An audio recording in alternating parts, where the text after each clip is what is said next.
Good morning, everybody. I'm glad you could join us for this third Plants, Pests, and Pathogens for 2017.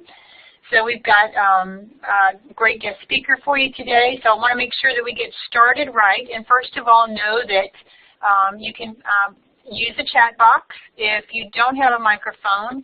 If you do have a microphone, you're welcome to use it when we have questions or things like that, but to make sure you turn it off except when you're speaking, because if we have too many microphones on, obviously we all end up sounding a bit like chipmunks. And the agents, hopefully you've registered. If not, I usually go through and check to make sure that there's not any other agents who've attended who haven't gotten registered, just to make sure you get credit for attending the session. This is me, so if you need to get a hold of me for anything, I have my phone number there and email, and I'm glad to talk with you if you've got any questions. The plants, pests and pathogens, the two folks who are really on this a lot are Matt Bertone and Mike Munster with the Plant Disease and Insect Clinic, and those of you who came to Extension Master Gardener College, some of you got to enjoy the workshop that they offered, which filled up almost immediately. So here is, you can see at the top Mark Blevins, who will not be joining us today, but he will be back later in the year. And then Matt Bertone with entomology from the Plant Clinic, Plant Disease and Insect Clinic, and Mike Munster from Plant Pathology. All right, so for those of you who've been here before, you know all of this, but those of you that are new, you'll see, let's see if I can get my hand out here. What you'll see is right here, you've got whoever is speaking at the time. If you are someone who wants to talk, you need to make sure you hit this talk button, because otherwise no one will hear you. And then this, you'll see who all has joined the session. There's a few little controls right here. Sometimes Mike will ask you if you can hear him when he gets ready to start. And there's the check that you'll need to use, or if they're doing a some kind of a survey, you can use that there. The toolbar, which we rarely use, is up here, so we're not so worried about that. But we've got all these things here that you may need to use, including the chat. But what you'll see here is the whiteboard is where the presentation will be. So hopefully you guys are pretty familiar with this by now. All right, so today our schedule is going to be, we have our guest speaker, Dr. LeBude, who's going to be talking about plant propagation, current and upcoming insects with Matt, some kind of activity, and I just put game in there, but I never know what they're going to come up with. And then current and upcoming diseases with Mike, and then we have just a little bit of an update at the very end. All right, so where are you from? So you have the toolbar, which should be attached to where your names are. You can go through here and pick whatever you want to show up from where you are in the state, so we can kind of get an idea of who is here.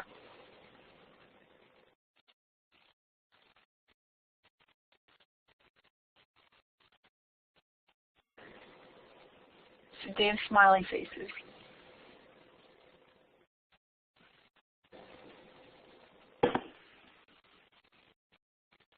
All right. Anybody else?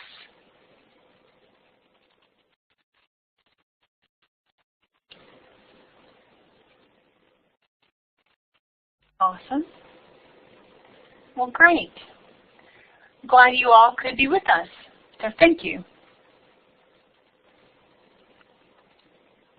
All right, so while today is not so hot and humid, we've had some pretty hot and humid days that go along with that longest day of the year that we had on the 21st, or longest daylight day of the year. You should continue scouting for insects and pests and diseases in your garden, your landscape. So I pulled something up in my garden this year, just earlier this week, and all these white flies took off. So you should always keep a lookout for what's going on and find out if you've reached thresholds you might need to treat. And then also, for controlling annual weeds, use mulch, or you could use a pre-emergent herbicide. It's probably a little late for that, but anything that may be recommended in the Ag Chem manual. But very often mulch can deal with a lot of weed issues, and may also protect with moisture. So when things are getting very hot and dry, mulch does a really good thing. All right, so today we have a guest speaker, Dr. Anthony LeBude. He is a nursery crops extension specialist and associate professor in horticulture, and he's been there since 2005. He's got his PhD from NC State in 2005, in 1998 from NC State Ag and Extension Education, and then a BS in 1990 in horticulture from Virginia Tech. So he develops publications, training material, and in-service programs for extension agents in their efforts to assist North Carolina growers, among many other things. He also evaluates new plant introductions and cultivars for adaptation to the Southeast U.S. And I understand he is the author of the Propagation chapter from the Extension Gardener Handbook, which hopefully will be out sometime in the near future as soon as they get the table of contents and the index set. So welcome, Dr. LeBude. Thank you, Lisa, for that introduction, and thank you all for joining us today. Thank you for inviting me. While I was in graduate school for all of those 11 years that it took, I don't know if you saw the dates there, I was also a research assistant for the Department of Forestry, where we were trying to root rooted cuttings of loblolly pine for forestation. So they're great foresters. They grow things from seeds, but they're terrible horticulturists because they don't grow anything from cuttings. And it's the opposite for horticulture. We normally grow lots of things from cuttings, but don't know much about forestry. So it's sort of a great marriage. So today I'm going to talk about just some basics of some problems with propagation. Most of the problems we'll talk about are all sort of preventable, and that's most of the prevention is what we'll talk about. There is a new resource out by the Southern Nursery Integrated Pest Management Working Group, in which I'm a member of. There's about 11 universities, and they're all research and extension faculty working together to provide materials that have an IPM focus for woody ornamentals and not floriculture. So the volume 2 came out for shrubs, and it contains hydrangea, loropetalum, holly, and rhododendron, Indian hawthorn, and also one on weed management. So you can find it at wiki.bugwood.org/snip'em, and you can download it for free. You can also go to iTunes and make it a book sort of thing. And then there are other lots of resources there. So just to get everybody on the same page, there are lots of missed propagation structures for rooting cuttings or germinating seedlings. They all have they can look whatever you want them to look like. They just all have usually frequent mist application, some sort of container or open bed with substrate in it, and some sort of way of decreasing the convection of air coming through. Of course, you're familiar with greenhouse effect. That is the absence of all convection currents, but it doesn't necessarily have to be completely enclosed. It can have it can be changed outdoor structure. All right, sounds like someone still has their microphone on. I can hear them when I'm talking. And then, of course, there's low-cost propagation environments, which homeowners can make in their basement, but still very similar, same concepts that we are using. Also, there are some ways to root cuttings for native azaleas where you could put some wet sphagnum moss and sand in a sandwich bag and then pin it to the backside of your curtain, and the cuttings will root in there in 4 to 6 weeks. So all the concepts are there. It just depends on what it looks like. For seed production systems, here's just an example for native rhododendrons. Seeds are collected in the fall, sown in open flats, and then larger seedlings are usually transferred to one flat, and the seedlings are graded out to medium size and small size. And then they are potted up into containers, and then they go into the field, and then are sold after a couple of years there as ball and burlap rhododendron. There are very few seed-produced plants in the horticulture industry. Most are rooted cuttings, or they perhaps are grafted or budded. But there still are some stalwarts germinating seeds.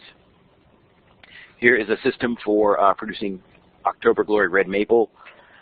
There's stock plants in the field here on the far left. I don't know if you can see the smiley face there. Can you guys see the, maybe not. But anyway, on the far left you have stock plants in the field and drip irrigation. Cuttings are taken from those trees, rooted in the fall, grown back out in the field for a couple of years, and then dug and repotted into 25-gallon containers for sale at 2 to 2.5 inch caliber. For the most part, though, there's really one key to take away from this talk, especially when you're dealing with propagation, because you take cuttings, the plants root for maybe 4 to 6 weeks, sometimes 8 to 12. It's a short period of time, and most all problems are preventable. The one thing about it, though, is that when you are using sanitation procedures, you're going to wind up having no problems. And over time, over years, you're going to question, you know, why should I keep doing this? I don't have a problem. But you can think about it as if you're standing under an umbrella in the rain, like, wow, I'm out of the rain. Everything's great. Let me get rid of this umbrella.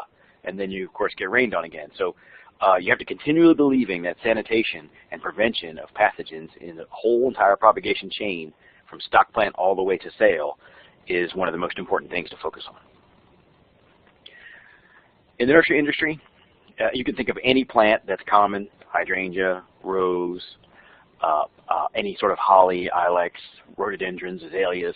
They all share, most of the top-selling plants share 4 quality traits: that they're easy to root from cuttings, they grow easy in production, they respond to lots of water, overwatering usually, lots of salts from fertilizers, they transplant easily to the landscape and require almost no care afterwards compared to other sort of plants. And that usually makes them a high volume seller. So when we're dealing with propagation in a normal horticulture nursery, we're already looking at usually 75 to 80% rooting percentage for these plants. They wouldn't be in production if they were less than that. And so what we're trying to do is increase that other 20% that really is controlled by the rooting environment itself, pathogens, stem cutting collection, dry spots in the propagation house, water quality, trying to maintain or increase that extra 20% after just that plant rooting normally 75% if you even stuck it in a container outside or something with almost no mist. So flat size is important. So you see containers here on the upper left. They all have different sizes. If you stick a cutting in there, the tip of the cutting, stick it in there, is a particular distance away from the perched water table that's in the bottom of the container. All containers have a perched water table, and it's just a soggy area in the bottom of the container.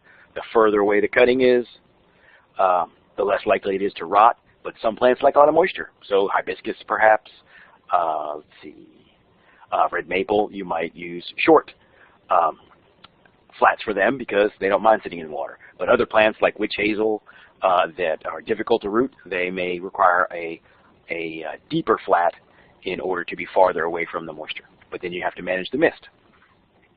Iron and water, and we'll talk about in a second, making sure the water quality is important. I have a whole slide on that. And then down the bottom left, you have clean nozzles. They're not leaking. In between misting, there's no water coming out of them. There's no algae strung up around there. There's no strands of it globbed up around the top of the nozzle. And the nozzle is, you know, periodically checked to make sure it is putting out the correct amount of volume and it's not clogged by some sort of particulate matter.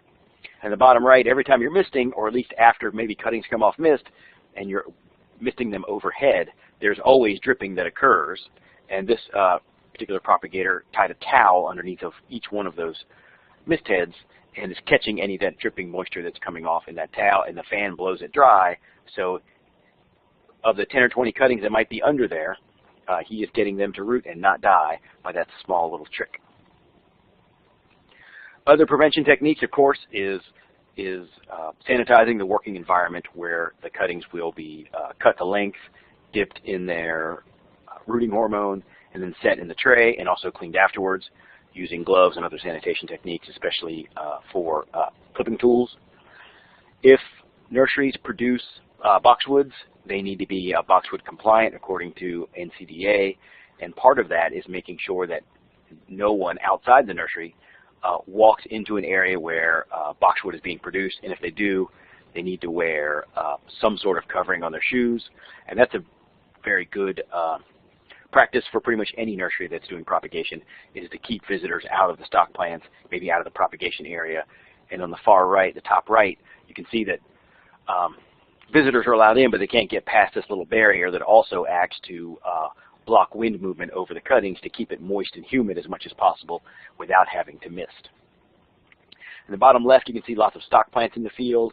This person controls all of their stock plants, so they don't bring any liners in or cuttings in from another source. They grow their own stock plants, produce their own stock material, and then sell the liners themselves, which keeps out introductions of pathogens in the system from somewhere else outside the nursery that, everybody thinks they're vigilant. Every nursery thinks that they are vigilant, and every nursery thinks every other nursery is not as vigilant. And that sometimes is the case, especially when you're propagating. In the middle picture on the bottom, you have seen no weeds, there's no algae, there's no low spots where water is accumulating. It's cleaned up in between propagation events. The flats are on the ground, but they're on gravel, which is important, as we'll see in a second. And on the far right, they are using what they refer to as lean flow technology, where they are cutting the stem cuttings to length and setting them in the flats in the actual greenhouse in which they're going to be. And just those gentlemen are the ones that deal with propagation. They collect the cuttings, they set the cuttings, cut them to length, put them in flats. They don't sort of borrow somebody from shipping that doesn't really think about sanitation as much. They are the only ones who handle the plant material. Maintaining quality water is important for both in the propagation area and also the rest of the nursery. Most propagation houses in North Carolina use well water, and most well water has high alkalinity in it, usually carbonates or bicarbonates in North Carolina, and they can produce the calcium deposits. You can see the little white residue down the nozzle that can clog up the nozzle. It can also clog up the pipes and provide deposits. It also can leach out things from the foliage, but normally it's not as much. It's not enough that it's going to cause a problem in that 4 to 8 week rooting cycle. That fertilizing after the plants are rooted is going to that will take care of it. If pond water is used, it needs to be filtered first, and even perhaps chlorinated. Well water generally has no pathogens in it, so it doesn't need to be chlorinated. But if there's high iron in the well water, as you can see in the bottom left picture, that iron can actually precipitate out of the well water. Once it reaches the air and gets oxidized, it turns into rust and can stain things. That occurs in well water, also occurs in pond water. It's an interesting nexus between the pH of the water and the temperature and the exposure to air. So the colder the water is, and the lower the pH is, close to 7 or 6 or so, it takes a long time for the iron to precipitate out. It'll stay dissolved in the well water. But as summertime comes, it gets hotter. It gets 90, 95 degrees. The pH of pond water starts to increase a little bit, and you're watering a lot more. So it's possible sometimes in nurseries in the summertime, overnight, there could be this huge amount of rust occur throughout the nursery. It just seemed like it just didn't happen yesterday, and today it happened. And that's when those factors come together. Temperature, you're watering more, so more water is being thrown into the air, and the pH has increased. And sometimes it only takes 30 seconds or 30 minutes for the iron to dissolve, so it seems like it occurs overnight. For iron bacteria, that's something different. Usually that can occur in wells, also occur in ponds. The bacteria itself holds onto the iron particle and keeps it from precipitating out, so it can use it for its own processes. And it also causes the bacteria sort of float, so it gets near the intake, and it causes the blue sheen on plant material. For both iron and iron bacteria, chlorination is usually the only solution. Chlorination to get rid of pathogens. Chlorination is an oxidizer, so it actually causes the iron to come out of the water, but then you sort of have to filter it out afterwards, or it can clog up your particulate matter. But then you need to watch out for chlorine toxicity on cuttings and also on the plant material and the rest of the nursery afterwards. And and the amount of chlorine necessary to kill pathogens and also to precipitate out the rust may change during the year due to more organic matter in the pond water and not adjusting the amount of chlorine load in the water to account for increasing organic matter. So checking on it is important, but also making sure recognizing the symptoms of chlorine toxicity is important. There are growers that, pretty much most propagation growers collect all their cuttings from the plants in production, and they usually receive all sorts of fertilizer and pesticide applications on a calendar, normal with everything else. And then there are lots of growers that still have planted stock plants, if there's enough land for that, where they'll maintain huge banks of plants. Those should be checked periodically for soil, send in a soil sample, make sure they're sprayed and scouted, and also if there's any winter damage that those cuttings are not taken and brought into production. And of course, scout for all sorts of things, rusts and cercospora spite, blights on leaves and things. And then it goes without saying, take cuttings from healthy stock plants. Poor cuttings are only going to get worse in production because the water's going to leach out. It's going to take 6 weeks to get roots in order to take up new nutrients. And it's perfectly fine to root plants on the floor. You get more plants per square foot. You also don't invest in benches, but it's a little bit more labor intensive for the workers. But if that's the case, there needs to be great drainage in that house. And I've seen propagation houses where there are pools of water in certain areas and even water draining from other parts of the nursery drain down through this propagation area. And it's just that little bit of extra water in there can cause some problems in that little circle of area with pathogens. In any seedling germination greenhouse, there's always going to be some sort of pathogen that affects seedlings, roots, or shoots. This is just one example of gray mold on native deciduous azaleas. And it likes it to be between 60 and 88 degrees when tissues are wet for at least 6 hours, and relative humidity is greater than 93%. But we're trying to do that in propagation. That's what we're trying to do. So it's a perfect marriage. So the way to control those things really is, like we talked about, prevention and sanitation, not using the same flats, as we'll talk about in just a second. Horizontal airflow, having the fans in the greenhouse running at all times, not just the fans that pull the air through to cool it, but the horizontal airflow fans that just move air around in the greenhouse at night. It's an extra cost, but it really makes a big difference in terms of propagation to not have stagnant air. And there are plenty of fungicides for drenching and spraying for whatever the pathogen might be. Right now, a lot of growers are taking softwood cuttings. We're getting into semi-hardwood. After July 4th, you sort of call it semi-hardwood as the cuttings start to thicken up. And aphids are pretty much on spirea, abelia, on roses. They're just there. So you guys know all about which chemicals to spray, soaps, oils, to try and get rid of aphids. And fungus gnats are also a problem in production. It's mostly in the wintertime and the colder months. But up here in the mountains, we sometimes have to deal with it year-round because of the cooler temperatures.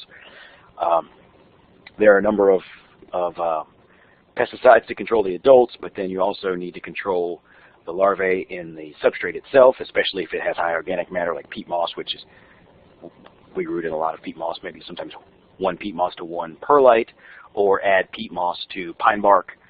And the more peat moss that you have in the substrate, usually the more chances of fungus gnats.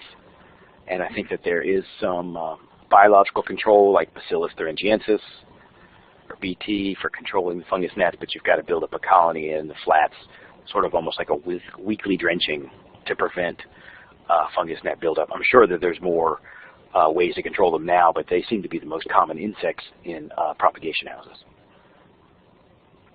For other critters, especially if you are sowing seeds in flats or containers outside and letting the normal environment do the cold stratification for you, then you always have to protect them from squirrels and birds and other things digging them up. You can sometimes bury the entire set of flats and containers in the ground with the screen over top of them, and just dig them up, a spring later or 2 springs later, and see if things have germinated. Weeds are very difficult to control in propagation. You probably are familiar with Joe Neal. He's probably talked lots about it, but there are almost no pre-emergence herbicides that are listed for applying in covered structures, which is where we're normally propagating. So being vigilant to prevent weeds from getting in the production, like making sure there are no weeds growing in the substrate, making sure you're not using old pods, or at least cleaning out the soil that's in there, try to get as much organic matter out as possible. And you can see on the far right that this liner was potted up, and those weeds came in the liner in propagation. So we've potted it up into a larger container, and these are just going to seed out and then fill the rest of this pot up. But you can see that it's a problem, weeds being transferred in production to the greenhouse and then into liner production. Liverwort is also a big problem, and especially about this time of year. Thrives in low light, high humidity, high nutrition, and moist substrates. That's the nursery industry right there at any production system. It spreads by microscopic spores, spread by wind, and also pieces of it called gemme that can just, one piece can just take over a flat after a while. There was a promising chemical in the late 2000s that was going to work. It actually controlled it 100%, but it couldn't find some sort of label in the U.S. It was from a Japanese company. But other reports have shown that terracite, which is almost like a peroxide, will kill the liverwort, but it has to be post-emergence after it comes out of the greenhouse, after rooting, before it's sort of potted up.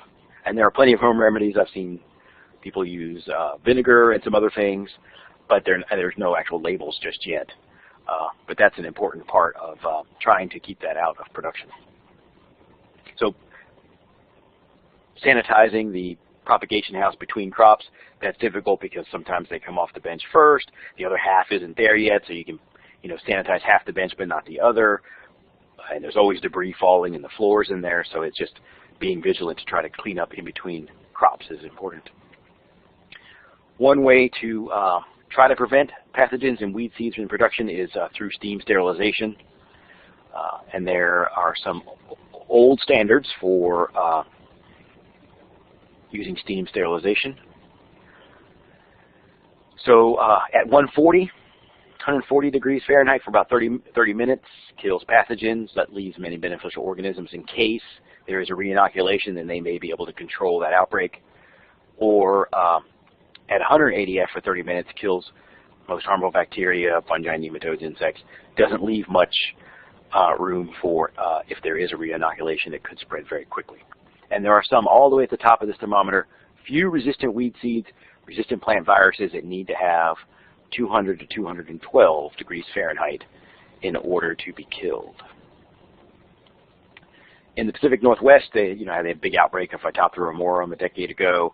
So they have tried very novel ways of trying to steam sterilize all of their equipment.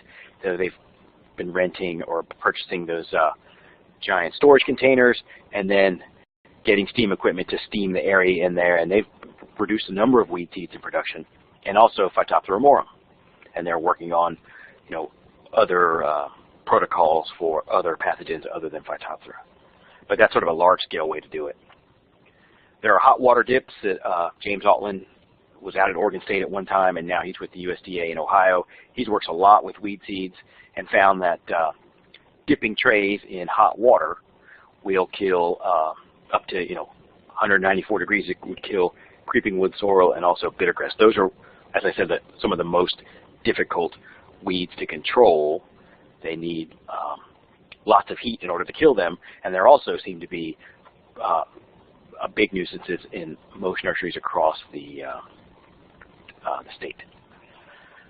Some work done in Louisiana has shown that dipping cuttings of little-leaved evergreen azaleas, your normal just azaleas you see anywhere, it's ubiquitous in the South, in 122-degree water for 21 minutes controls Rhizoctonia web blight, and they still root greater than 80%. So that's a great way to sort of prevent that from occurring and spreading. And they are working on other stem cuttings also. And solarization seems to be, it's an old practice, but it's getting a lot of renewed interest in the Pacific Northwest in order to reduce Phytophthora worm in soil. But it works really well in the field for field production for seedlings and also vegetables. Some of the work has shown that it needs to have clear plastic. Doesn't really matter what thickness it is. 3 mils or less works, as long as it has the anti-condensate film on there that doesn't allow the water to build up underneath to make sure that more sunlight gets through. There are some protocols for the cumulative amount of hours above 95 degrees that are required to kill pathogens. And in the field, you know, you're probably going to need some sort of temperature gauge that you can read in the soil in order to realize or know if you reached your accumulated hours. Now, in the Pacific Northwest, it's not very hot compared to the Southeast. We, of course, would reach our 100 hours pretty quickly. They may take 4 weeks, where we might take 2 weeks to reach that. But then again, still have to deal with the plastic getting it out of there. But you can see in the field, from the picture on the right, it's solarized on the right, and there's very few weeds. Non-solarized on the left with that pipe going through there. You can see that there's plenty of weeds there. So it works without using many herbicides. And lastly, you can solarize flats and pots very similarly by trying to remove as much of the debris as possible of the organic matter using just a regular hose, trying to rinse it out as much as possible, and sort of stacking them loosely while they're still wet on a pallet, and then wrap them in that plastic. And you can move them around, set them in the sun. They, of course, would sit there and get their accumulated number of hours in storage waiting for the next use. So that would remove weed seeds and then also pathogens at the same time. So a general checklist would be making sure that the container height is correct and the substrate, the supplier that it is obtained from, making sure that it's the correct, has the correct physical properties. Usually the substrate used in production has a lot more fines in it.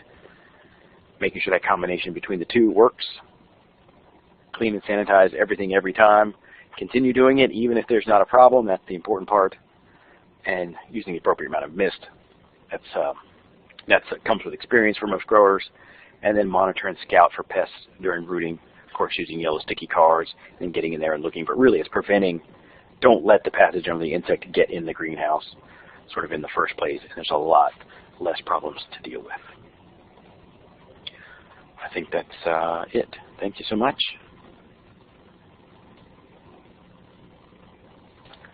Thank you. Does anybody have questions?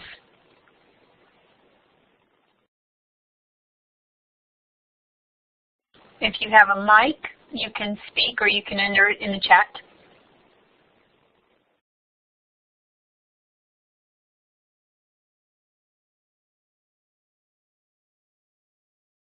Okay. Well, thank you very much. I am so glad you could join us today. And I appreciate everything that you've covered. So thank you very much. Thank you. And you're welcome to stay with us today. And if any other questions pop up and you can't stay, I'll be glad to share them with you. Okay, thank you. Thank you. Okay, Matt and Mike. All right, this is Mike. Lisa, I guess I'm kind of a broken record if I'm always saying the same thing. So today I'll say, if you can see me, give a green check. And if you can't see me, give me a red X using the yes/no response there. Should be located under your name in the participants list. And if you can't hear me, then don't do either one. But I know that there were a few people having problems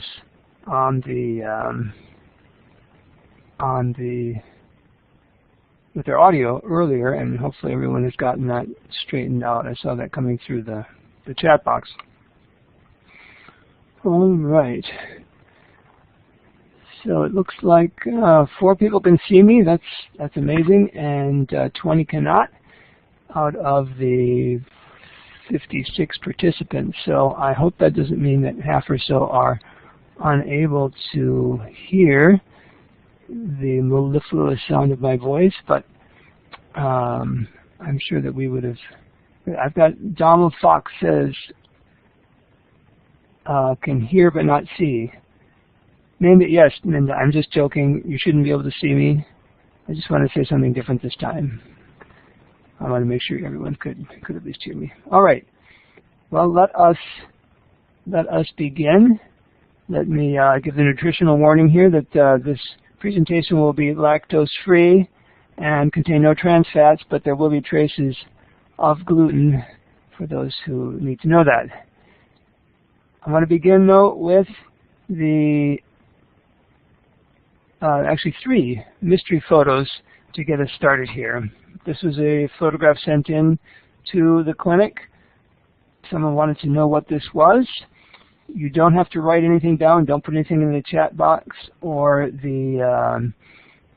on the whiteboard here. Just make a note as to what you think this is. Could be just a mental note.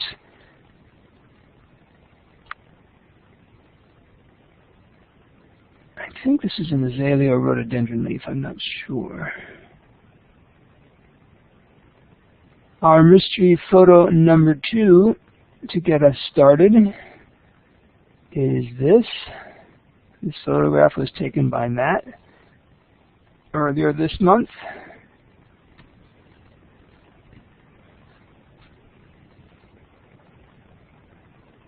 And our mystery photo number 3 is this, a photograph taken just yesterday, I think it was.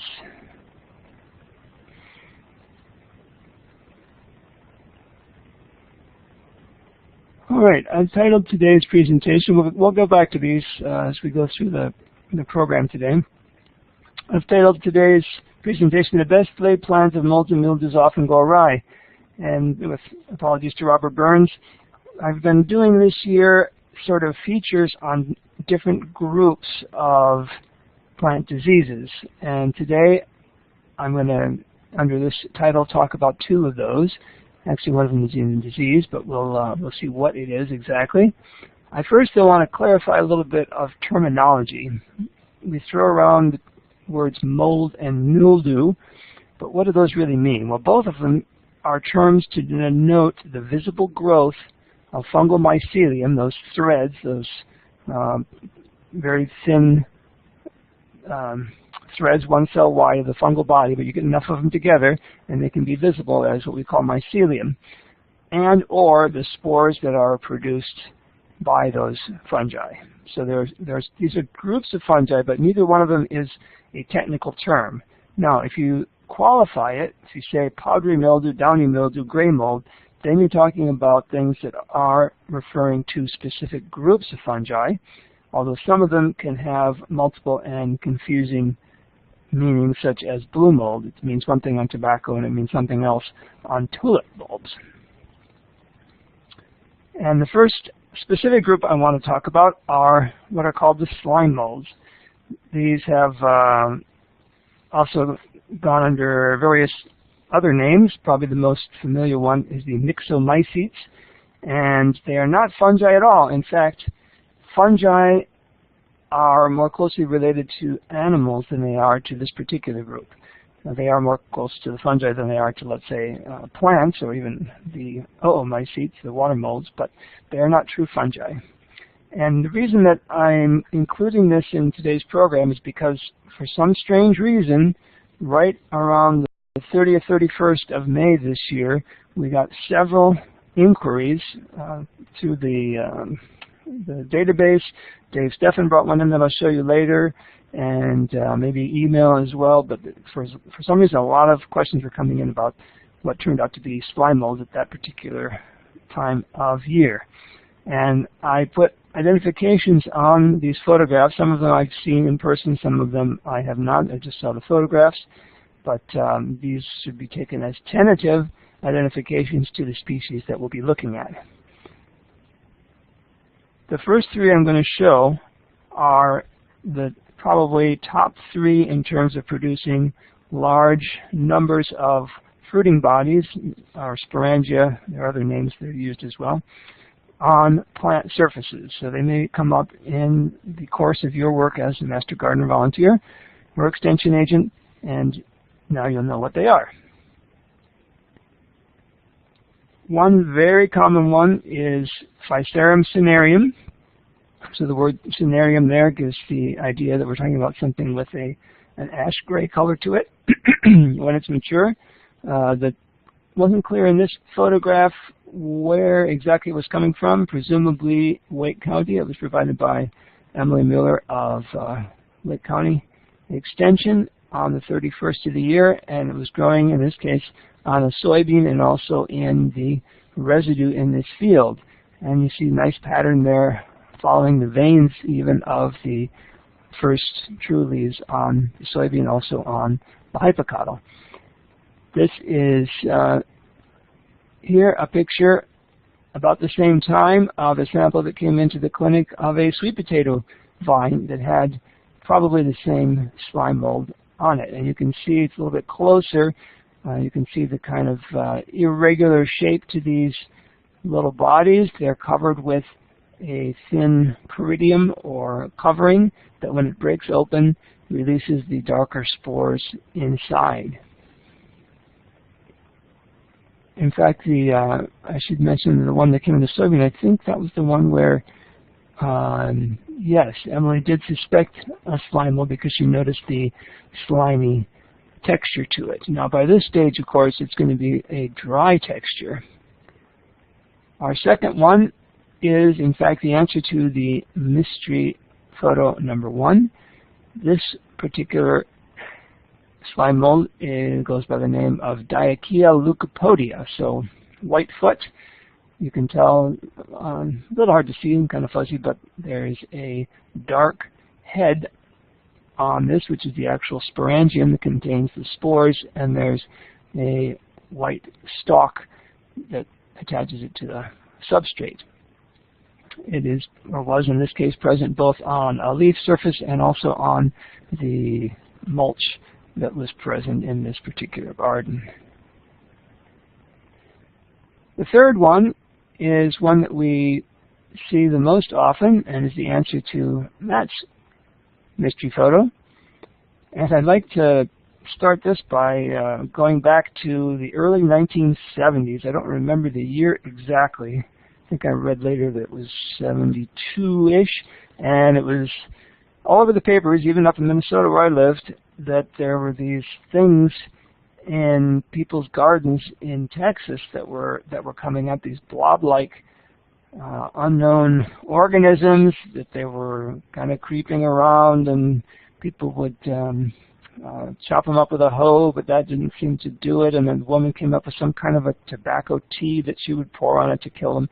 And there was a lot of consternation that this might be some kind of extraterrestrial or some other unknown entity. But what it was actually the plasmodial stage, and I'll say what that is later, of this very common slime mold, which we know as the dog vomit slime mold, or by its scientific name of Fuligoseptica. When it starts out, when you usually start to see it, and see it very early, it's kind of a yellow frothy, doesn't usually have this kind of mealy look to it, but kind of a yellow frothy appearance. I remember seeing one when my son was quite young outside of a ice cream place, I think it was, down toward the coast, and he said, "Can I touch it?" And I said, "Sure," and he stuck his finger in and just get your finger a little wet, but it's not dangerous at all. And if we follow this through the stages of development, it this is another stage, early stage, that you would see it still has some of that yellow color to it, but it's starting to kind of dry down a little bit.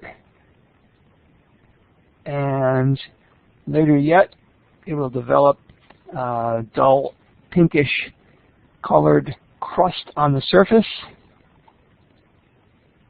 And finally, if you break that open, you'll see it's just full of the dark spores.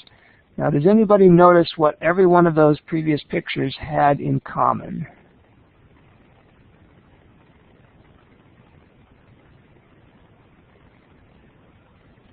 So this whole series of the, yes, thank you, it's the hardwood mulch, the mulch. So this is something On a slime mold whose native habitat would be probably bark, and when we use hardwood mulches, especially if they're fresh in the landscape, they are present and will start developing very inconspicuously at first, but when they change over to the spore-producing state is when we get the calls.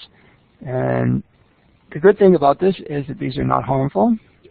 We get concerned playground operators or school personnel who find these things and say, you know, is this going to be harmful to the children or pets or whatever, and they are not. They're also not harmful to plants, although obviously if you have one doing this on top of a plant surface, which it may, you could get a little bit of blocking of light there and lack of photosynthesis, but it's not actually harming the plant directly, and we'll say what it's doing in a minute. Just one more picture here of the dog vomit slime mold.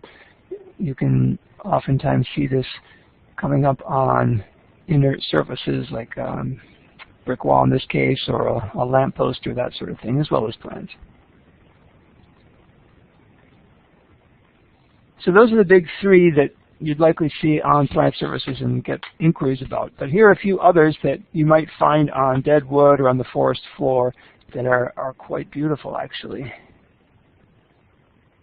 Stemonitis, there are several species of that, has long stalks, very slender, and will often be found on wood. I remember seeing this on a stump out at Schenck Forest, and we occasionally even get questions in the clinic about this showing up on places like a windowsill or a hardwood floor. Sometimes it will even get on finished wood surfaces.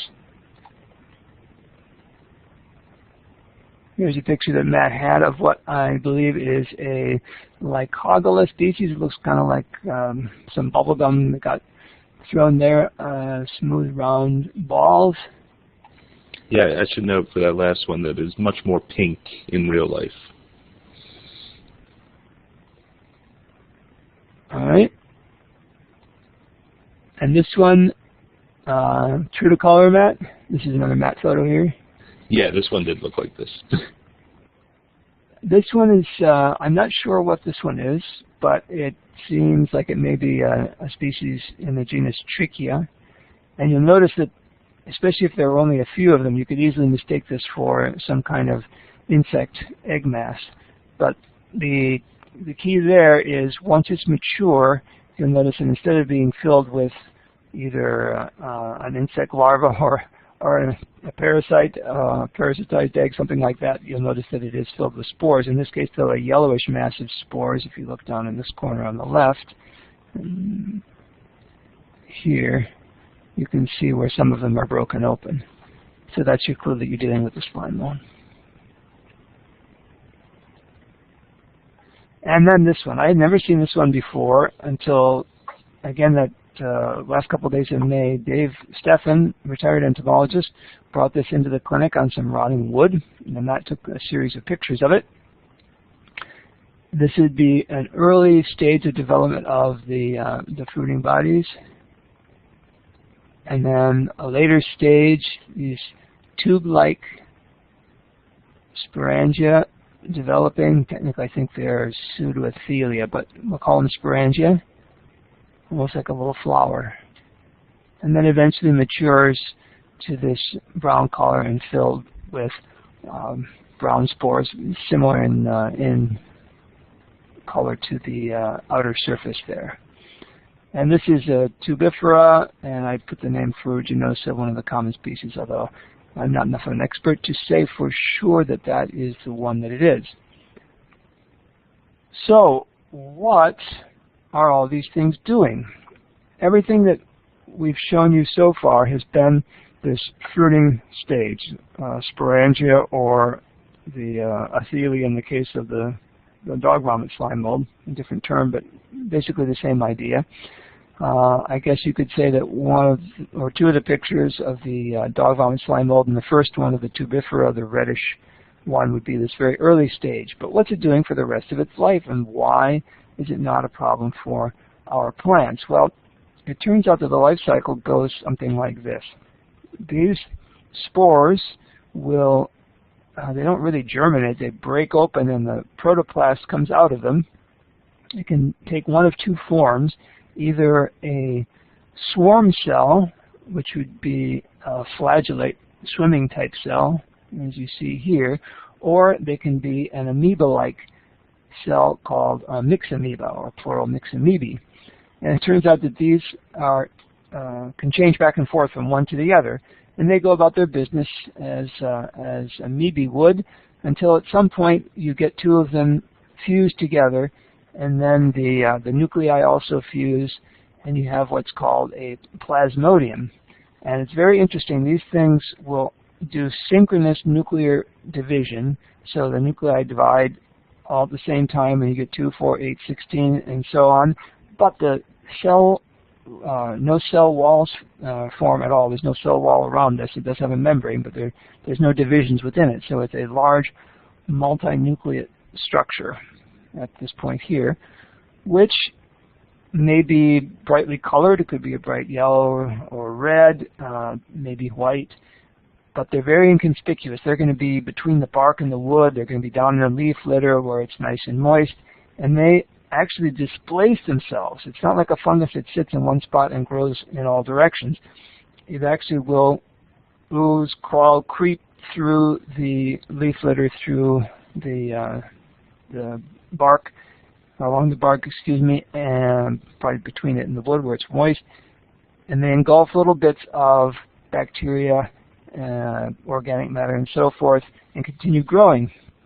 They may split up into multiple plasmodia. One maybe, I think they're also capable of joining each other. Under harsh conditions, they can form a resting body called a sclerosium, but then under some kind of trigger that, as far as I know, is not completely understood, they've got some studies where temperature, pH, depletion of food supply, whatever, gets the thing to change over. And again, different from a fungus, it's not going to just produce spores. It's going to entirely transform into the spore-producing structure and complete the life cycle here. Now, I don't have any pictures of plasmodia here. In fact, I've only seen them in the lab. I've never actually encountered one out and about. I guess I don't get out enough. But in one of the resources that I'll show you in a minute, you can look for some photographs of them. But before we do that, I'm going to turn it over to Matt for just a second. Yeah, so there are actually several types of insects that are associated with slime molds. This one right up here, and let me get this one right here, for a long time was in the family Scyphidiidae, but now it's been sunk and it's just another rove beetle. And it looks a little bit different than other staphyliniid beetles. Very small, shiny, teardrop shape with a pointed abdomen. They're going to be associated with various fungi and slime molds. But right here is a round fungus beetle, and some of these are called slime mold beetles, and they're in the genus Agathidium, and they can contract into almost like a little ball. They're really cute, and actually one entomologist named several of them after some of our former leaders, including Agathidium bushii, Agathidium chenii, and Agathidium rumsfeldii, slime mold beetles. So anyway, these are cute little beetles that are associated with fungi. Of course, there are lots of beetles associated with all different fungi. All right, thank you, Matt. If you're interested in this, the two places that I would set you off to next would be Stevenson and Stempen's 1994 book called Myxomycetes, A Handbook of Slime Molds. It's available in print, and also I'm not sure if the county offices, they should be able to get it, check it out as an e-book from the library here, the campus library. And that's got a lot of the technical information, much more in-depth, and also descriptions of many of the common species of slime molds and discussion of how to go about studying them and working with them. The other, just for kind of a jaw-dropping ooh and ah few minutes, if you want to spend looking at the photo gallery, pictures by a gentleman by the name of Ray Simon down in Georgia. This is through the it's through the Georgia Museum of Natural Sciences. So that's why it's on the Fishes of Georgia website. But the gallery there is spectacular. The different variety of forms of these, especially when they're observed under magnification. And there you can also see a couple of pictures of what the plasmodia look like. So let me ask this question. Let's see, someone lost the audio again, so they can't. Okay, Lisa's texting them. With the checks and the X's, how many of you have had inquiries about slime molds so far this year? So you could give a green X if you've had that, and green check if you've had that, and a red X if you have not. I think I might actually jot this down.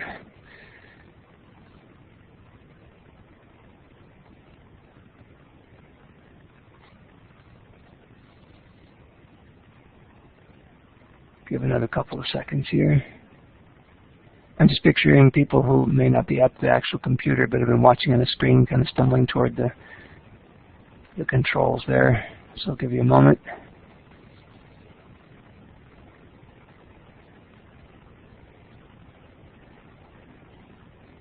Okay.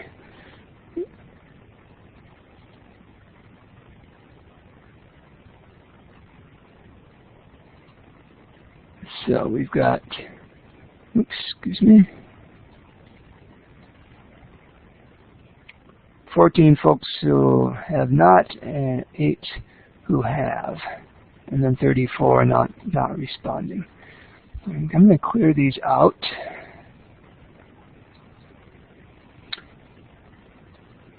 And let me ask a different question. Oh wait, no, I think I'm going to put a picture up first. Let me begin the first or the next section here. Unless someone has a question about slime molds, it's a good time to take a quick moment to ask if there are any questions.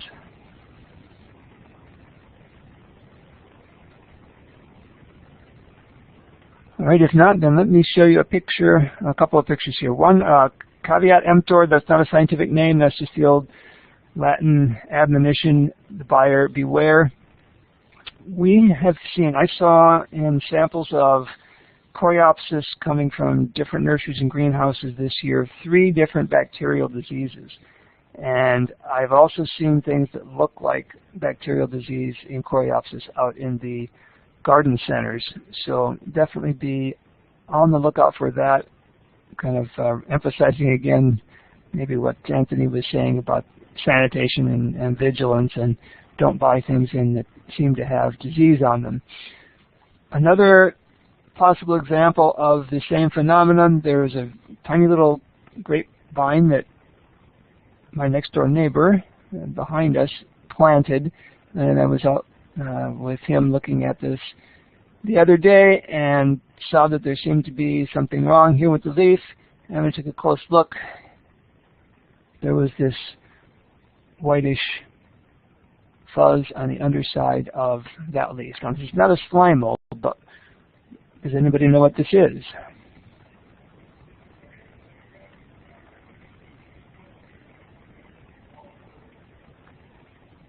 Deborah, yes, you got it first. Susan, correct also. This is downy mildew, which we mentioned in PPP last time.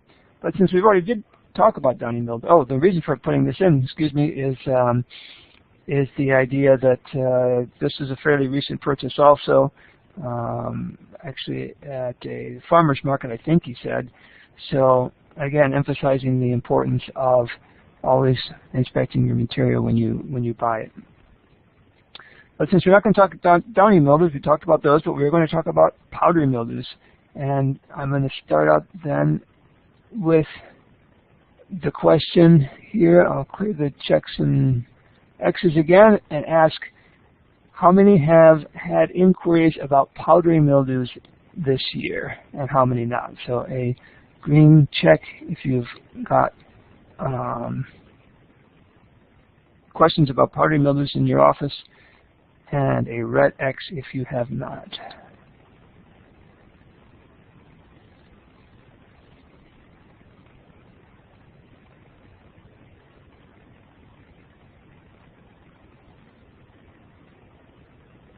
Give folks another few seconds here.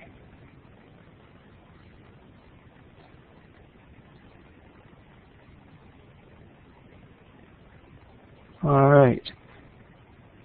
So this is going to be a definite topic of interest then, since almost 3 to 1 those places that have had questions about this disease or this group of diseases in their practice this year. Let us begin with a little bit of a quiz or game. I went back in our database and tossed out some of the ones that were obviously from out of state. I left in, though, everything that was from any situation: greenhouses, nurseries, home landscapes, commercial fields, etc. And here was the breakdown. We got more vegetables with powdery mildew than any other group. The next group was trees, the next group was shrubs, the next group was wheat. Remember I said there was going to be a trace of gluten in this presentation. That's it right there. And then a few on fruits, on flowers, and others. But within those first 3 categories, I want to get your guesses, opinions on what the #1 vegetable that powdery mildew was diagnosed on here at the clinic in this period of time, what the #1 tree was, and what the #1 and #2 shrubs were in terms of powdery mildew. So take a minute. You're welcome to use the whiteboard there, that same tool that you use to indicate the same toolbar where you put your dot on the map of where you were. You can also select the text box there so that you can type on the whiteboard and just go ahead and put things in there, what you think the #1 veggie, #1 tree, and #1 and 2 shrubs were with powdery mildew during this period of time. And I'll give folks a few seconds to go ahead and do that.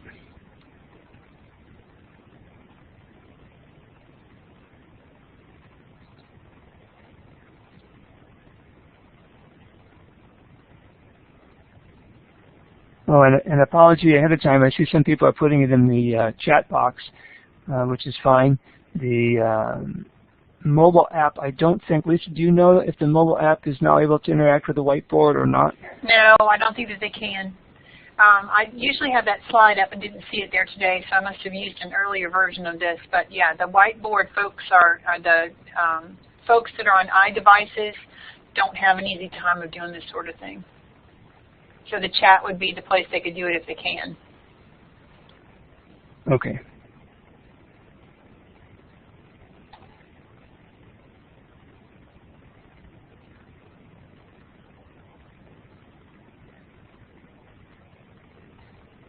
All right, take a few more seconds here.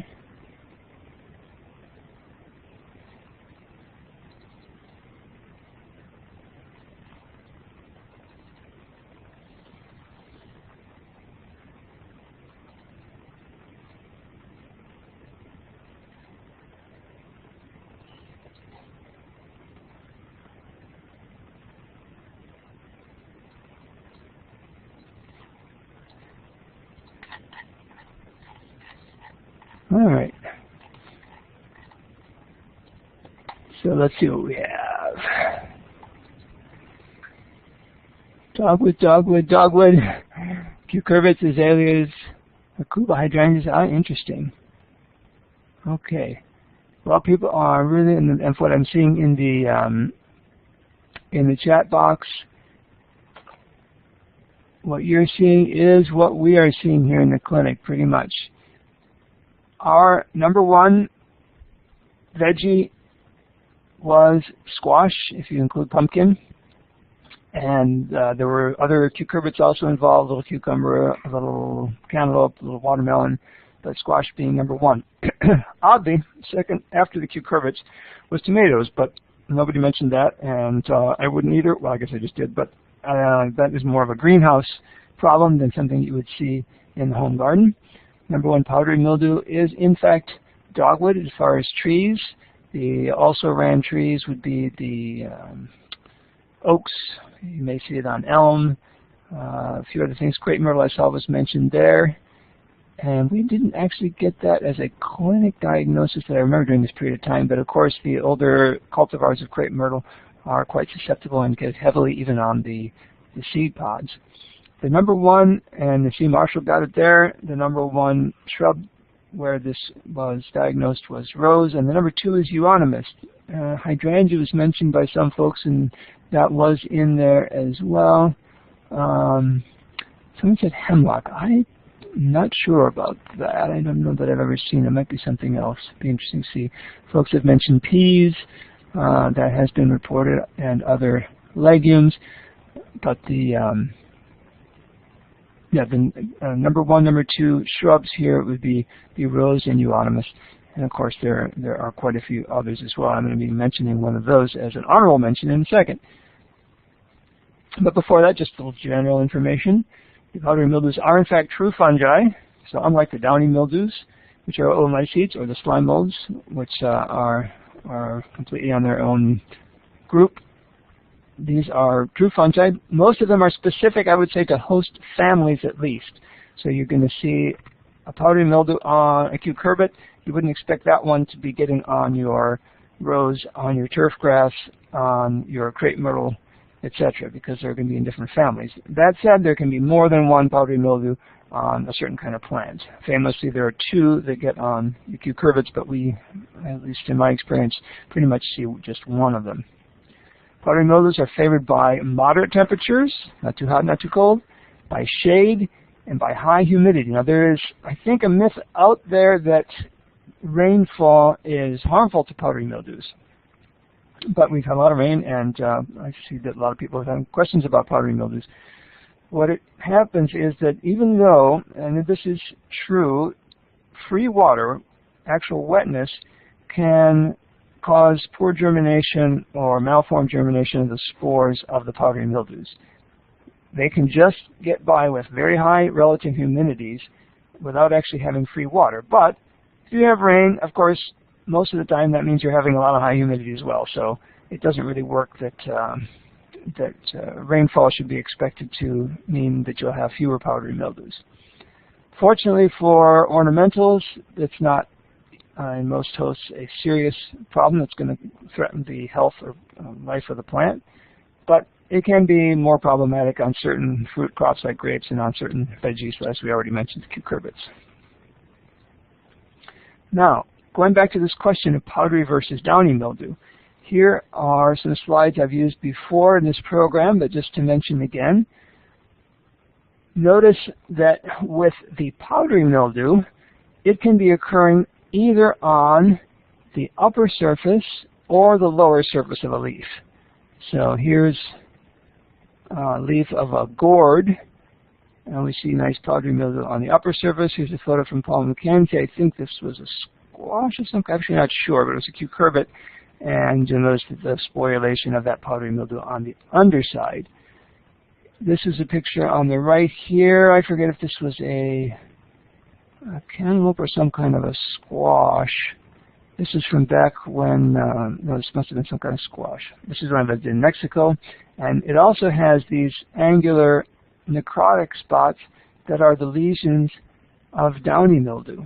So there, if you were looking for the sporulation, you would look only on the underside, whereas the powdery mildew can be on the upper or lower surface. But we don't see the large blotches of dead tissue or angular leaf spots in this case, especially with cucumber, nice angular yellow spots that then die out. That would be a downy mildew. The powdery mildew, you're going to see this white to grayish mildewy, moldy growth. On dogwood, our number 1 tree host that we see it on, it can be very obvious, as here, this picture I took this past Saturday. It's a very shaded location and a very small tree, and you could see that the density of the growth is very high, and it can cause malformation of the developing leaves there.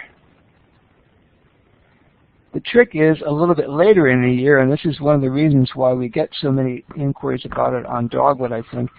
The mildew growth itself, the actual mycelium and spores, are not quite obvious, and you get a splotchiness that looks a lot like maybe a heat stress symptom. But that's actually a symptom caused by the powdery mildew infection. So the trick there is to hold the leaf up to the light at an angle. As you can see, this leaf just is kind of at an angle, and the glancing of the light off of it will let you detect that mildew growth. Here are pictures, of course, our number 1 and number 2 shrubs that we see powdery mildew on, Rose and Euonymus. Here is a comparison I've used before of powdery mildew versus downy mildew on rose. Again, these angular spots. And you would look for the sporulation on the underside and probably wouldn't find much of it in that particular species. Under the microscope, it's even easier. Powdery mildew produces usually barrel-shaped spores here, conidia, the asexual spores, and maybe singly or maybe in chains, as you see here, whereas the downy mildew is going to be produced on a tree-like structure with they're called sporangia on the ends of each of these branches. Ignore this air bubble here. It's hard to get a picture of those without getting air bubbles in them because of their three-dimensional structure. This is our honorable mention of a shrub powdery mildew, which is leucothry. And you can get fooled by this because you see a red leaf spot. And if you don't turn the leaf over and take a look and notice that it was actually a powdery mildew that was triggering that, you could think that it was some other kind of a leaf spot. Finally, this is just a bonus here, greenhouse sample of kalanchoe, where the powdery mildew resulted in some malformation of the young growth, but also these scabby sort of lesions on this very thick leaf plant. And let me give it back to Matt before we talk about what to do about powdery mildew. All right, so this should be familiar to at least one of the people on right now, I think.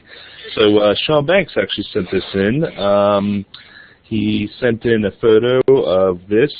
This is the one I took later on, and it was strange in the photo. I had no idea until I got it in, looked at it closely under the scope, and I figured it out as a minute hooded beetle. And this is the larva right here. Is going to be munching on the powdery mildews. And here's the adult. And these things are only about 1 millimeter long. So they're in a forest of food, basically. Another insect that's highly associated with powdery mildews that I didn't show here is the 20-spotted ladybug. It's a very small species, usually very pale white or gray, sometimes a little bit of orange, and with a number of, obviously almost 20 usually, spots on the elytra. And its larvae are like other larvae of ladybugs, but small and pale again with dark spots, and they're going to be highly associated with powdery mildews, and in fact are specific to powdery mildews. They're not a predator like other ladybugs. So again, lots of beetles like to munch on fungi. Unfortunately, though, their activities aren't enough to control the powdery mildew, and so let's talk a little bit about what we do to manage it. But before we do, I want to throw in a personal note here. Back in April, my father passed away, and if there is any plant disease that I would remember in association with him, it's powdery mildew. And this is a picture of him at the hedge back behind the house up in Minnesota, picking the powdery mildew-infested young shoots off of the 9-bark hedge. I think anybody around here probably grows 9-bark in their yards, Phytocarpus. But he would spend long periods of time removing those, and apparently with some success of reducing the amount of powdery mildew. At least he would have told you that. So I remember him here as we talk about powdery mildews. For management strategies, in fact, pruning is one of the recommendations. During the dormant period, for example, if you had, let's say, rows that had canes that were infected, as well as for black spot control, you want to make sure and get those removed. Avoiding over-fertilizing so that you can not have a lot of that luxuriant tender growth that tends to be favored by these particular pathogens. And the very key is going to be the selection of cultivars that have some kind of resistance to powdery mildew. So be on the lookout for that whenever you're planting a crop that is known for having difficulty with powdery mildews. And the other is, the important category are going to be the fungicides. Now, I put a smiley face for the fact that there are many active ingredients on the market. Unfortunately, those available to the homeowner are not that many. The bad news in terms of fungicides is that these fungi, since they do reproduce rapidly, will have a tendency to overcome the fungicides and develop what we call insensitivity or resistance. The other downside, of course, is that the application interval is going to be fairly frequent for these products in battling your powdery mildews. But the first question, of course, is whether you really need to or not. For our landscape trees, there's really little damage done, and it's hard to get an application on them anyway, so it's probably not worth the effort to make a powdery mildew fungicide application. For some other things, let's say roses, phlox, zinnias, susceptible crepe myrtles, there may be some advantage to doing that. You'll have to make the call there. In the greenhouse and nursery, of course, there are cases where it's going to be quite important. And there's even at least one case with euonymus where the plant is just so susceptible that it's not worth even trying to get ahead of it. Which one would you use? On the conventional fungicides, a lot of the DMI fungicides are going to be effective. Two that would be found in some of the homeowner products would be the myclobutanol, which is quite common in the garden store, and tebuconazole, which there may still be at least one product out there for home use that contains that. The strobilurians are another good group for powdery mildew control, but as far as I know, except for one that's sold for turfgrass disease control, it has more than just powdery mildew in its spectrum of activity. But as far as I know, there aren't any of these available at this time for the vegetable garden or for ornamentals. So within the conventional fungicides, you're pretty much talking about your myclobutanol or tebuconazole. Traditionally, of course, people use sulfur for this. And for those who want to use one of the biorational type products, potassium bicarbonate, which is a cousin of baking soda, is one that does work. You don't want to just go sprinkle baking soda out in your plants.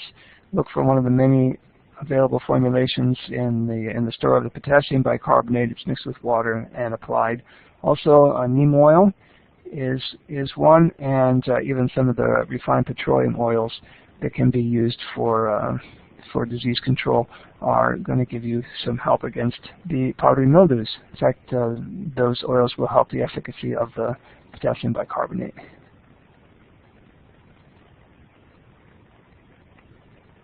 What about this? Let's do the red X if you think this is not, and the green check if you think it is powdery mildew.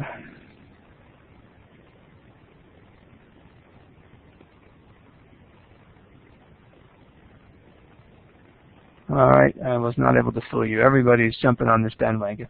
But let me ask the next step then. What is it?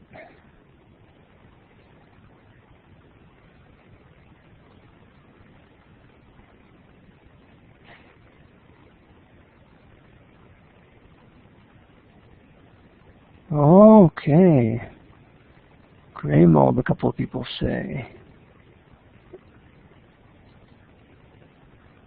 But if we look at it at this stage, this is our mystery photo number 3.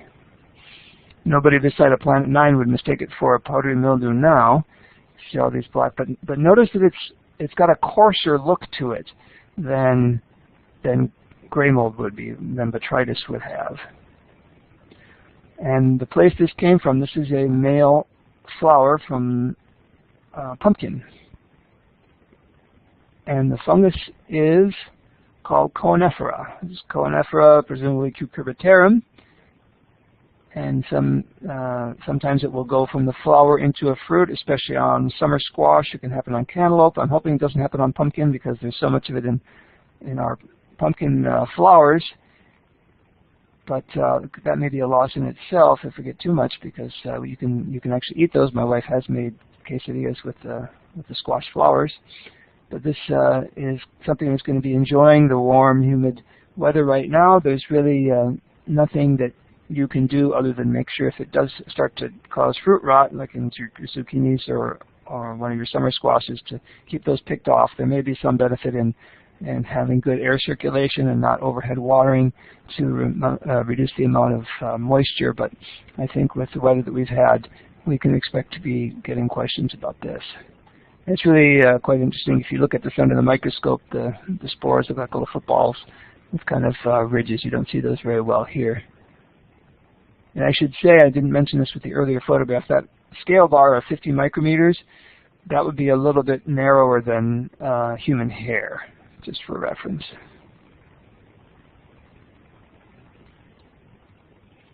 So, be on the lookout for, in the July-August period until we meet again. Really no big changes here. These should be familiar to most folks. In general in the garden, when you see plants wilting the heat of the day and then recovering, and then eventually they wilt and don't recover, suspect that you may have root knot nematode, and dig them up to see if you observe the galls on the roots, as you see in the photograph on the right. Rhizoctonia root and stem rots may be occurring. Nutritional disorders, of course, as the fertilizer starts to run out. Chemical injury from misuse or drift of some of our products, especially the herbicides. And if we get some really hot weather coming in, we may see some things like poor fruit sets in cucumbers due to the high heat. In specifically the cucurbits, root knot nematodes, of course, but also downy mildew. It was June 6th, the first report this year of downy mildew. Quite a few reports now, mostly on cucumber, so be on the lookout for that. There's a photograph there, again, of the symptoms, those angular yellow then dead spots on the leaf. You can also get on the cucurbits, but cucumbers the hardest hit. Powdery mildew we've spoken about, and gummy stem blight would be another. And you might see in this period of time some rust coming in your sweet corn. If your tomatoes and peppers are wilting, think about southern bacterial wilt as a good possibility. Well, of course, root knot nematodes is another, or southern stem blight, Sclerotium ralphsii, which we've talked about in this program before, and how you would look and diagnose that looking at the base of the stem. And in pepper, a phytophthora root and stem rot could also be causing this sort of wilting and collapse. If you're getting folks asking about the spotted tomato foliage, and we've talked about this and done comparisons on this program in the past, tomato spotted wilt virus, we've seen a lot of it this year, although not as much in the last couple of weeks as we did earlier. Septoria leaf spot could be coming in, and early blight bacterial leaf spot also. Late blight has been reported in the state on potato, but as far as I know, not on tomato yet. That's something to be looking out for as the summer wears on, especially in the mountain counties. And of course our blossom end rot and sun scald on fruits. In the flower beds, southern stem blight again, fungal bacterial leaf spots, powdery mildew. I went ahead for the first time in, let's see, 4 years maybe. Put in some impatiens this year. So far, so good. But we'll see what happens if the downy mildew doesn't come in and wipe those out like it did in 2011, 2012. Daily leaf streak should be common now. Turf brown patch. I see brown patch everywhere. I see tall fescue, I think. All cool season grasses to be on the lookout for there. Fairy ring, with or without the mushrooms and puffballs, on all turf types, and then St. Augustine grass, be on the lookout for gray leaf spot. In our woody ornamentals, again the powdery mildew, rose rosette, slime flux, heat of the summer, especially on white oak, but could be on other hardwoods as well, down toward the base of the tree, this oozy, frothy, fermented sort of liquid coming out and attracting wasps and butterflies and flies. That is slime flux, and we've talked about that here too. Bacterial scorch, especially on pin oak, but also on sycamore and perhaps on redbud. We'll be seeing once we get into the middle of the summer. Shot hole on prunus, that's already been an issue. Phytophthora root rot, as always, keep on the lookout for, and armillaria root rot any time of year. Peach growers will be having brown rot as things mature, bitter rot on apple, also the cedar apple rust, its apple phase, and mummyberry to blueberry. Remember with that, the infection occurred way back earlier in the spring, but then you start seeing symptoms as instead of getting nice plump blueberries, you get these shriveled up mummies instead. And our last bolo is to be on the lookout for a total eclipse if you're farther south of here, but a partial eclipse in our area of the sun on, that's not Sunday, that's Monday, August 21st, 2017. My family and I, we are planning to travel down to the path of totality, and hopefully we'll return in time for PPP, our next one of which will be on August 22nd, the following day. With that, are there any questions? Hey, Mike, this is Anthony. Where are you driving to see the eclipse? We are going to go down to northeastern Georgia. I wanted to go down to the Columbia area since there's an old friend of mine from graduate school days who's there. But by the time I started looking up places to stay, at least in the chain where we can get a discount, because my wife works at a hotel, then they were all booked.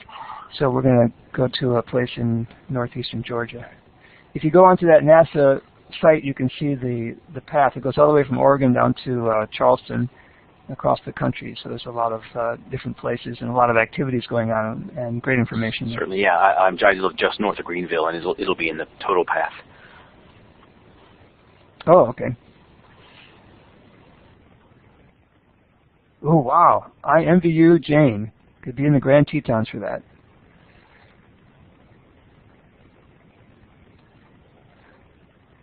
All right.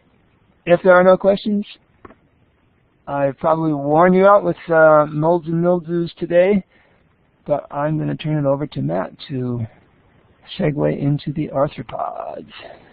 Great. Thanks, Mike. All righty. So I was forwarded this horrific message. This infestation is like a science fiction horror movie when the caterpillars started hatching out. They voraciously ate from the inside of the pads out, leaving gooky green, dripping mush.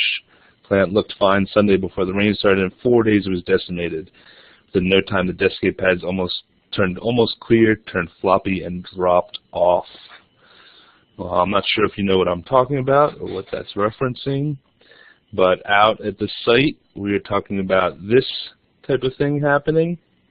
Of course, the pads mentioned are the pads of a cactus, a prickly pear cactus in the genus Opuntia, or Opuntia, whatever, however you want to pronounce it.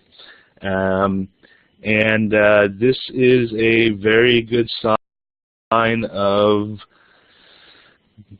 drum roll please, cactus moths. Now, cactus moths, there's several types of cactus moths, but the one I'm going to be talking about is the most famous one, especially among entomologists, the pyralid, the Phycetine pyralid, Cactoblastus cactorum, which is one of my favorite scientific names in insects. This insect is a very important feeder of cactuses, especially Opuntia, and related cacti, but mostly in that genus.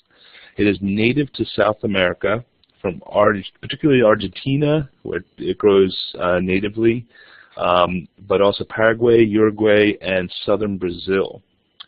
Now, it's been invasive in the southeastern U.S. and other areas where the moth is not native to, and where Opuntia grows, because of course it has no other hosts. Now, the thing is, previously the northern limits, and according to climatic data, was supposed to be Charleston, South Carolina. However, of course, I was forwarded that email, which means it was found in North Carolina, in Brunswick County. This is actually the first time it has been found in North Carolina. There are lots of monitoring systems out there for this moth. It has been spreading a little bit in the Gulf states in the southeast, and it will become a real problem if it got to the southwest and into Mexico, because it can be a major pest of all the Opuntia there. Now, the thing about this is that climatically maybe the moth might not be too well adapted to certain areas of North Carolina, but unfortunately Opuntia grows basically throughout our state, Some are a little bit more cold hardy and can exist in the mountains, but most species can grow throughout even the Piedmont area. I've even when I was searching for some information on this, saw another type of cactus moth I'll be talking about in a minute that was found in New Jersey, because they have up there, even in the New England area, they have a couple of Opuntia species that are cold hardy up there, which is pretty foreign to most people thinking about cacti that are in areas where they get snow and things like that. And in fact, when we first moved to Raleigh and the ice storms 15 years ago, 16 years ago, it was really fascinating to see, being from up north, seeing ice-covered cacti in people's yards. That was crazy. So anyway, this caterpillar has now been found in Brunswick County. We got the NCDA involved, and the USDA will be notified about it. Now, whether they're going to be able to do anything about this or not is tough to tell right now. It apparently may be widespread in the area. So I'm just going to tell you a little bit about this moth and caterpillar today. Just be on the lookout for it, and please notify us if you find it in any other counties. We'd like to keep an eye on the spread of this insect. So, how do you identify this? Well, first off, unlike a lot of larvae, which are maybe difficult to identify, cactus moth larvae are pretty characteristic. They are found in groups, typically, and they bore into the pads of the cactus. Now, they're a little peachy or pinky in the early stages, and as they get older, the dark spots on the top of their body start to become broader and from far away appear like dark stripes. So basically they're red and black striped. There's really no other caterpillar that will be on prickly pear cactuses in the area that will look like that. The adult moths are much more difficult to identify. I'll show you some photos in a minute. But if you find these in your prickly pear cactuses, that's definitely a warning sign that you have the Cactoblastis cactorum moth. Now, there are some other native and other types of moths that feed on prickly pear in the U.S. So, for instance, the key on the Florida website has a really nice key to some caterpillars that are associated with prickly pear cacti. Because they have a lot in Florida and they have the tropical environment where a lot of these caterpillars can survive. So the first couplet, larvae gregarious, which means they live together in big groups, reddish or bluish purple, feeding in cladodes, which are the pads. So the couplet brings you to these two. One is Melitera. This is the only species of it in the east. There's several species in the west. And you can see it's a very different color. It's going to be a bluish gray or creamy color in some cases. It's not going to have that bright red and black look. This is actually the species that was found. I found some records of the actual adult moth on Bug Guide from New Jersey. And so it is pretty widespread, but apparently because it's native, it's not as destructive. And because in the native range, Cactoblastis is taken care of by a lot of things. So be on the lookout again for the red and black caterpillars that are associated with prickly pear. Now a little bit about their life cycle, and it's pretty fascinating actually. I think there's some really interesting things with this moth. Now again, here are the adult moths. Again, they're phycetine, which means they're a member of the group with some of the pine moths, the pine pyralids. The Indian meal moth is a phycetine. They've got kind of this long, slender-looking body with these palps. But honestly, the adults are fairly bland-looking. And so if they're on your cactus, take some pictures. We can try and look at the patterns of the wings, but it's very difficult for me to tell you exactly how to identify them from, say, the native species. Now, females will call the males before dawn. You can see here she's releasing pheromones that then attract the male to the plant. They will mate, and then the business of laying eggs happens, and this is one of the most interesting things about this moth. So the females will lay a long stack of about 30 to 50 eggs on a spine or pads, where you see here where there was a spine before on spineless varieties, or these little hair-like structures there. I'm not a cactus anatomist, so I'm not sure exactly how you describe those parts, but they can be almost anywhere on the cactus, and it's this stack of eggs. And what's crazy is that when the female is done, these stacks of eggs mimic the spines of the cactus. And this is actually the case apparently for our native species too, where the moths will lay the stack of eggs.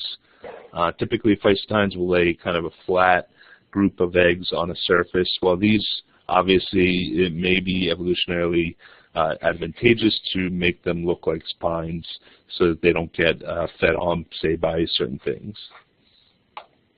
So from these eggs we'll hatch larvae, which will then bore into the pads. And as they feed and grow, they foul the pad, and they'll feed on all the internal soft tissues.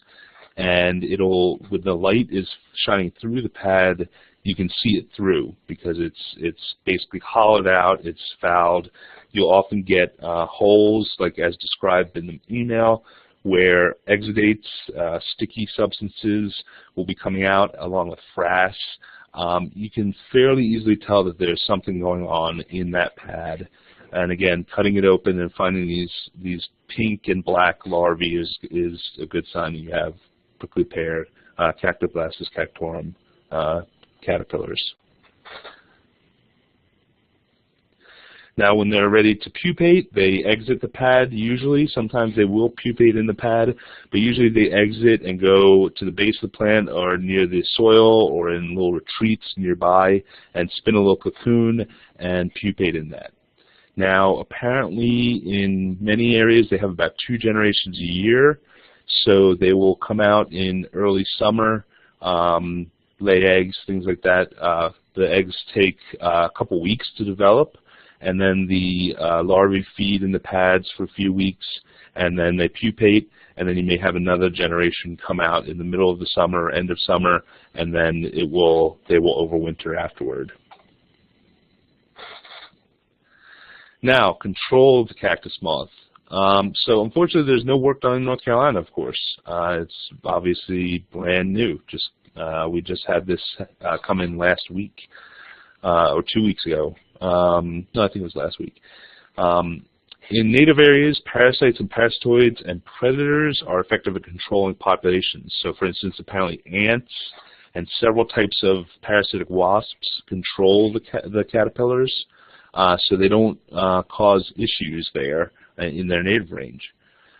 In non-native areas where it's established, there's no good chemical control known. Again, they're feeding inside the plants. What I read, they don't actually feed on the vascular system, which will be on the outside of the pads. They feed on the storage tissue, and that may preclude it from being controlled with systemics or things like that. Again, I'm not really sure about a lot of the controls, but apparently even in areas where they've been established and are causing damage, it's very difficult to control them chemically. But apparently some populations are experiencing biological control, but at very low rates. And for instance, here's one of my favorite wasps. This is a calcitid wasp in the genus Brachymeria, which attacks the pupae, the larvae, and then the larvae pupate, and the wasp feeds on the pupa of moths, of lots of different moths. Now, this is a time to talk also about pests or beneficials. And this is the classic case of situational pest or beneficial. So unfortunately, Opuntia, which is a New World genus of cactus, ranges from North America south through Central and South America, has been brought into, either on purpose or accidentally, into other areas of the world and becomes a noxious weed. It's really prickly, it gets in huge densities. So what better way to control Opuntia than to bring this moth that feeds on it?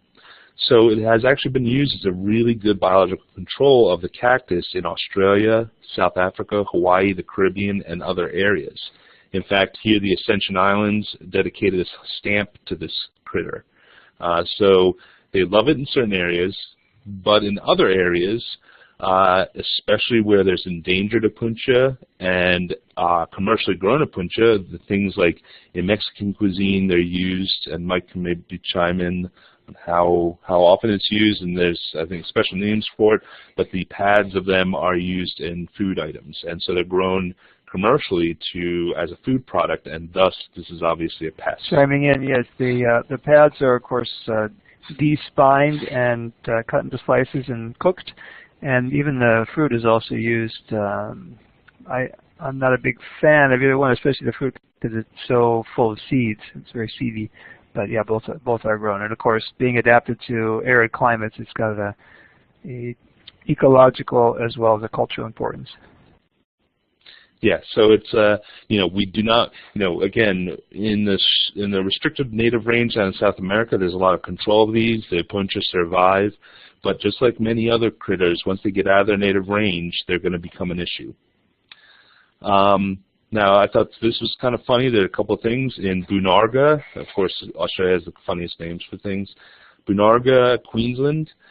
They have apparently the first or only building devoted to an insect, the Cactoblastis Memorial Hall. So again, they love the critter there. And even so much more that in another place in Queensland, Derby, they have erected a monument, albeit kind of small, but not too bad, to Cactoblastis.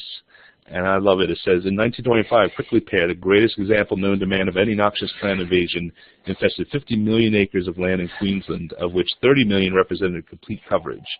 The Dalby district was then heavily infested. The biological control investigation was undertaken by the Commonwealth Prickly Pear Board, the joint project of the Commonwealth, Queensland, and New South Wales governments. Early in 1925, a small number of Cactoblastis cactorium insects was introduced from the Argentine by Alan Parkhurst Dodd, who was officer in charge of the scientific undertaking. They were bred in very large numbers and liberated throughout the prickly pear territory. Within 10 years, the insects had destroyed all the dense masses of prickly pear. This plaque, affixed by the Queensland Women's Historical Association on Thursday, 27th of May, hey, that's my birthday, records the indebtedness of the people of Queensland and Dalby in particular to the Cactoblastis cactorum and their gratitude for deliverance from that scourge. It's a great monument to an insect. Now, we can never put this up here, of course, because it is the Cactoblastis is a scourge here. So that's, it's a good example for when a pest species, it's like a weed, sometimes weeds are good, sometimes a weed is only bad in the eye of the beholder. So in Australia, they love Cactoblastis. Here, we're not so fond of it. And in fact, it is an important pest of our native plants. So be on the lookout and let us know if you find any of these. We'd like to have more records and get NCDA and USD involved in at least keeping records of where they are, and hoping to see where the spread is going to go. All right. So next, what made this hole in the lawn? Mike, I can't seem to find how to put up the letters. I'm not even sure if 5 letters is acceptable. There we go. It's A, B, C, D, or E. Is it A, a snake, B, a wasp or bee, C, a beetle larva, D, a worm, or E, a cicada?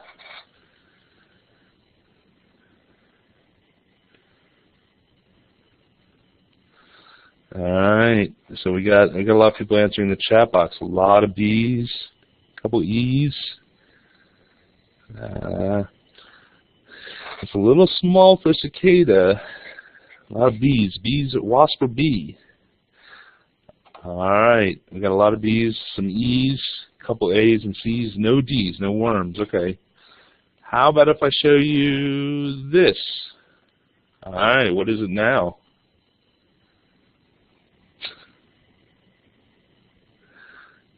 Let's clear that. Here, let's clear that. Everybody wants to do it. Let's see.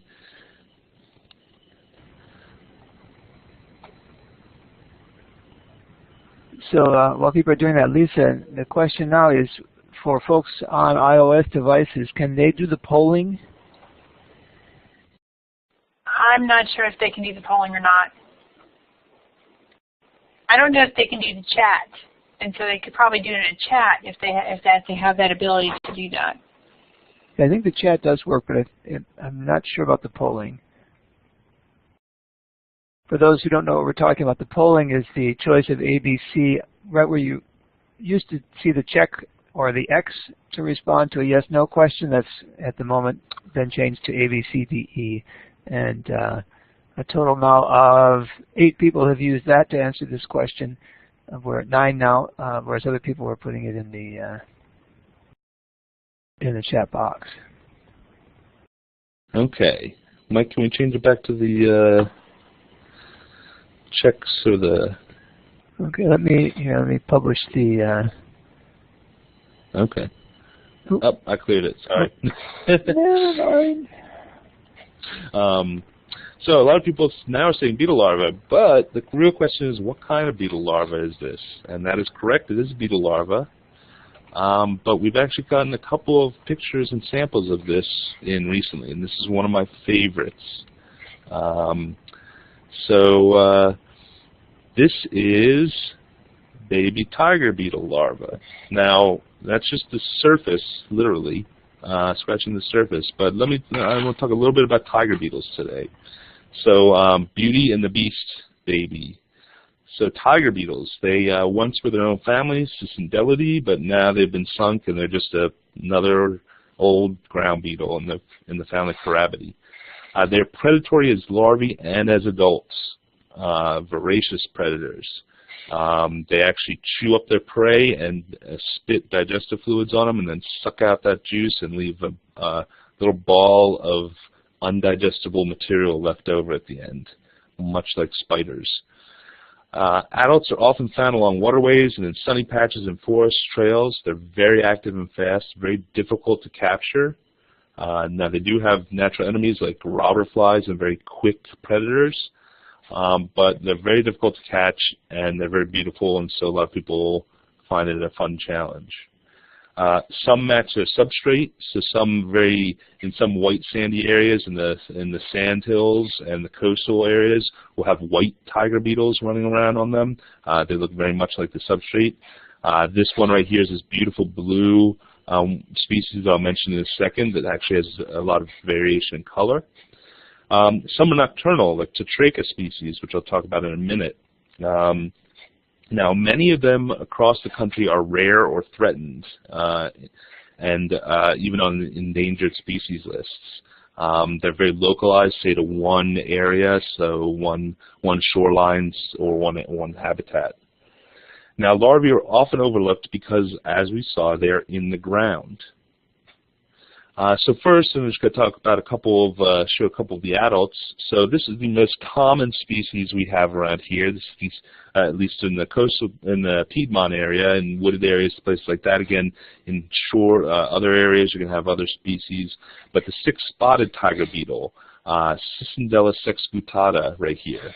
Now note that this is the same species as this one. So some have a bluish tinge, whereas others are very vibrant green. And you can see, although this does have the extra spots, it has the 3 main spots on the sides of the elytra. This one showing the 3 main spots without that additional one. This is a very common tiger beetle around. I found this one at Lake Johnson, running around. Very difficult to photograph, of course, because they are so quick. Now, Ted McRae, a friend of mine, he loves tiger beetles. He has a lot of great photos of tiger beetles. He has this nice photo of our Carolina metallic tiger beetle. This used to be in the genus Megacephala, but that genus has now been restricted to a group of Australian ones, relatives that are very similar. Now they're called Tetraica. And we have a couple species in North Carolina, Tetraica carolina and Tetraica virginica, so the Virginia metallic tiger beetle, Carolina metallic tiger beetle.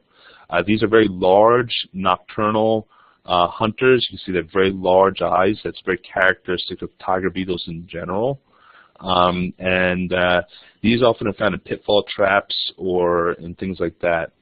You can see the green color, and it's got a little bit of purple, and these cream blotches near the tip of the abdomen are very characteristic of the Carolina metallic tiger beetle. But we're not talking about the adults as much now. The larvae are really crazy. So again, here's that picture, and it's interesting to note what you're actually seeing here. So really what you're seeing here is the head and the pronotum, so the first part, the shield on the first part of the thorax. And what's really cool is what you would see underground. Now, this is a close-up of the head and the pronotum. It is extremely alien-looking. You can see it actually has these large eyes that are situated on the top of the head. They apparently have very good acute vision for a larva. They can actually see three-dimensional objects and can anticipate things that are coming near their whole burrow. And with these mandibles that actually stick up rather than out in front of the mouth, that basically anything walks over it or nearby will get grabbed.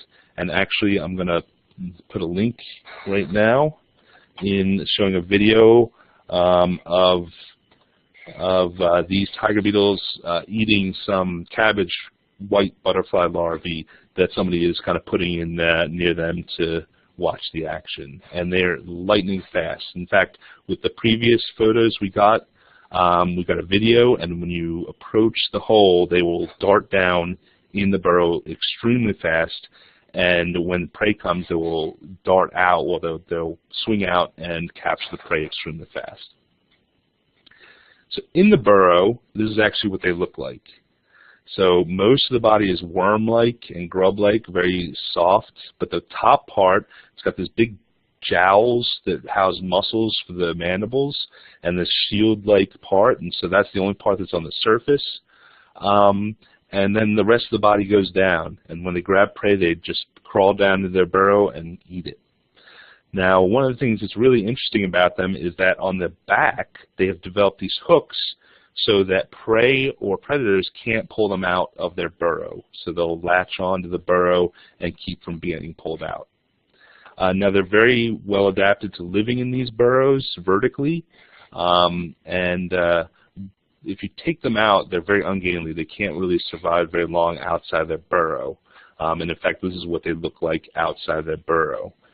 Very, very alien-looking insects. Again, one of my favorites because of that reason. Now, they are not without their own kind of issues. So this is another photo. Ted McRae was pulling out some larvae, and he found these little grub-like things on it. Those are actually the larvae of a parasitic bee fly in the genus Anthrax, specifically Anthrax georgicus. Here's the adult of what those look like. Very pretty flies. What they will do is they'll land near a burrow, obviously very carefully because they don't want to get eaten, and they have a way to flick their eggs into burrows. They'll kind of roll them in there or flick them in there like bowling balls, and when they land in the burrow, the larva hatches and attaches on the back of the larva. And once the larva goes to pupate in the burrow, they will then feed on the defenseless pupa and suck it dry. So, so they're not the most, even tiger beetle larvae have nightmares of other insects. All right, are there any questions about tiger beetle larvae? So, Mike, are the adults also predators of the flies? Of the beetle, yes.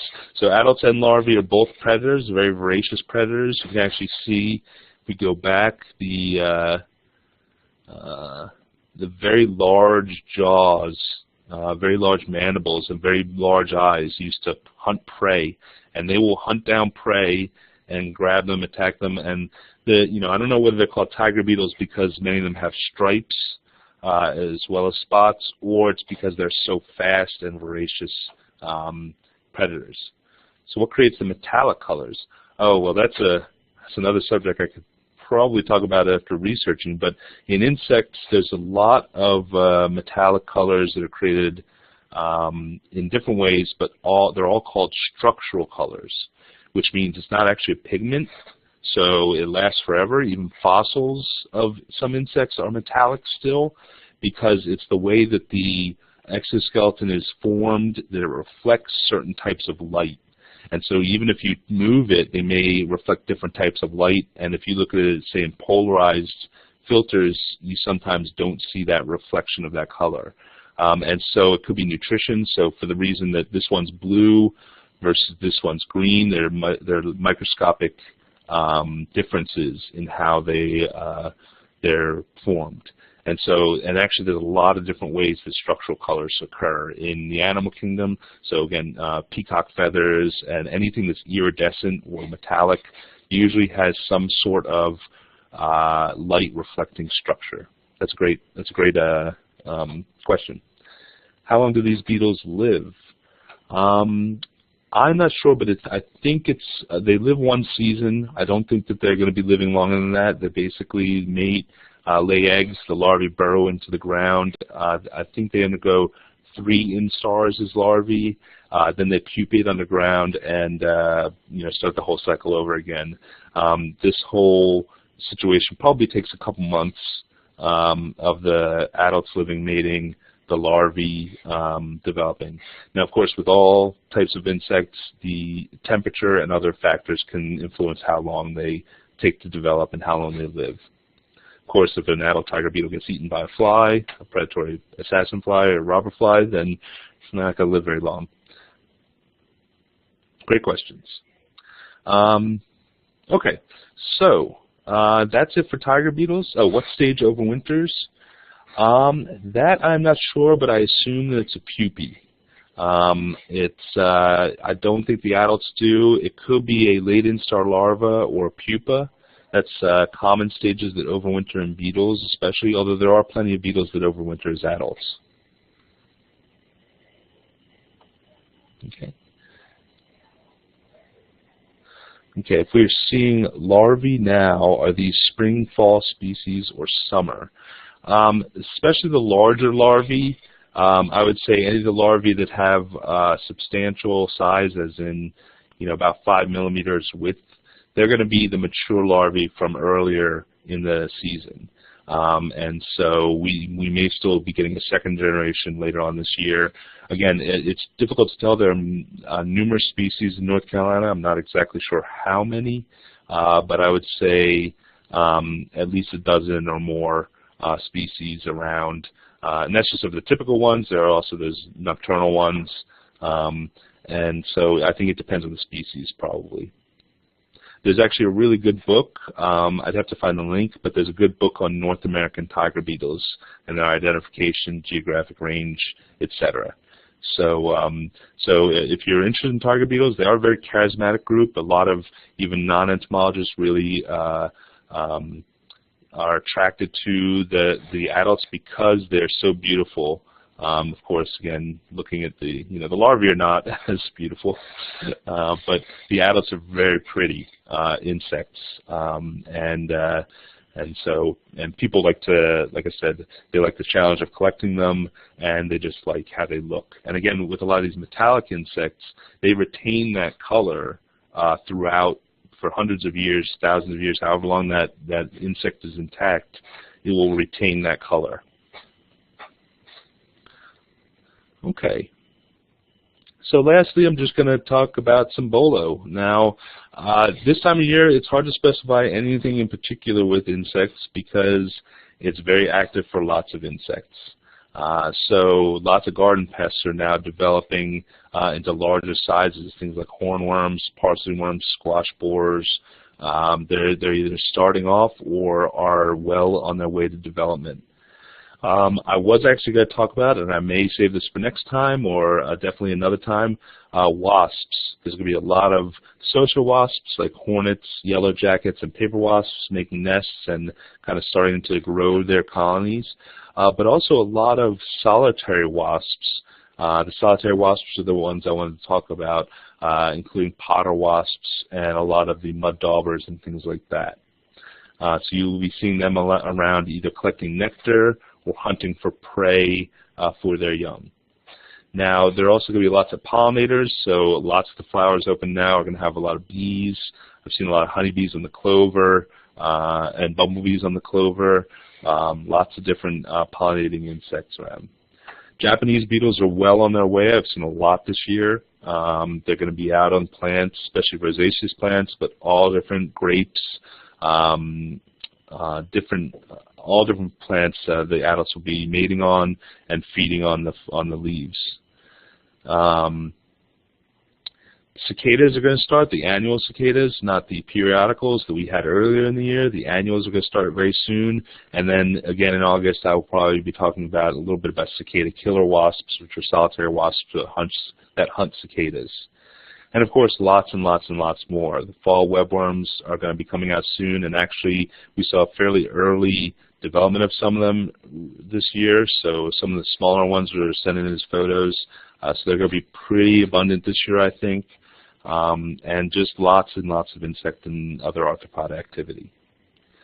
Okay, so I have a question. Can you talk about Asian needle ants? I've been stung and had bad reaction. Suspect this might be the culprit.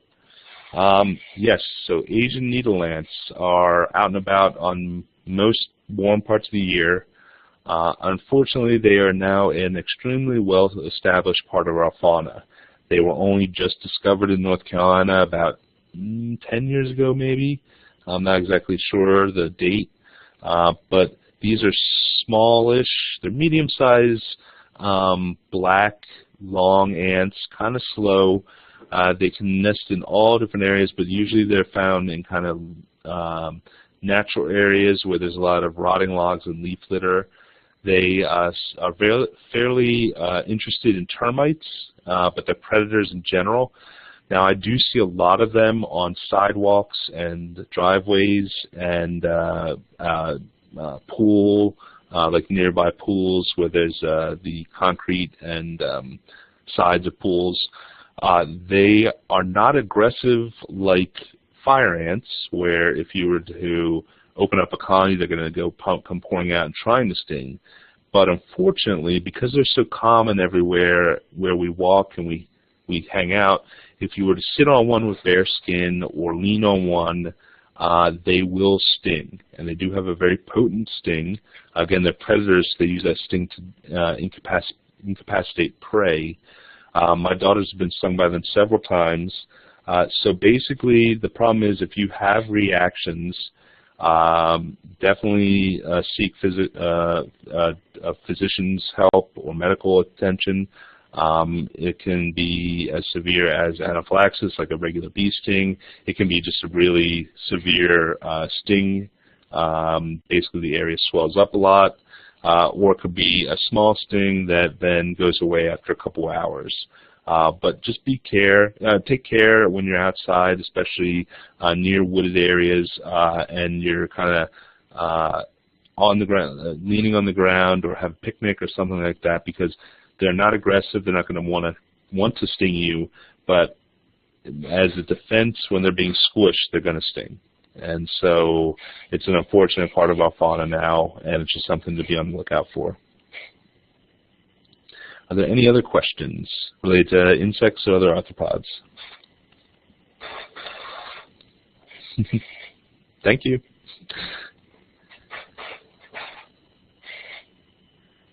All right. Before Lisa comes back on, this is Mike again, I just want to thank the folks for their patience who are having trouble with the audio. I don't know what might be going on, but you might try contacting either Delta or the Blackboard Collaborate help people to see if it's a question of updating your software or what might be happening. There's a practice, what do they call it, a place you can go and log on as a demo room. It's just to try and work out problems, but I would hopefully there's some way that you can be much more easily participants next time.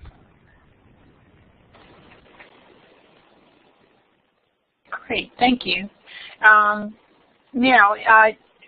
we're going to go ahead and end the recording, but for those of you that are on here, if you could hang on for just a little bit, I've got some, just a few updates, not very long, so I know that we're a little after time, but it won't take me a minute. So I'm going to go ahead and, I guess this is the last, so you'll need to do the music.